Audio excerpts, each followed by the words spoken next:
अस्सलामुअलैकुम वरहमतुल्लाहि वबरकातुहू। मैं हूँ मजीद वसीम मदीना मुनव्वरा से।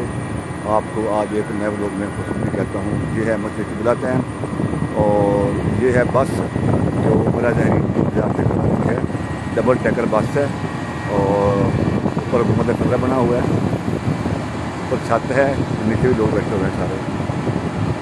इसकी टिकट जो है 80 रियाल है। हो सकता है हाजियों के लिए स्पेशल डिस्काउंट हो, लेकिन मैंने पता किया था 80 रियाल मांग रहे थे। जो टिकट का टाइम होता है वो 24 घंटे होता है, 24 घंटे। तो ये बस है जो हाजी को ज़ियारत कराती है उमरा ज़हरीन को।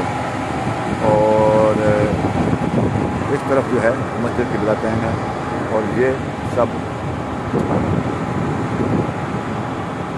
पार्किंग है। ये देखिए, ये पार्किंग है। आज मौसम बड़ा प्यारा है, जुमेरात का दिन है।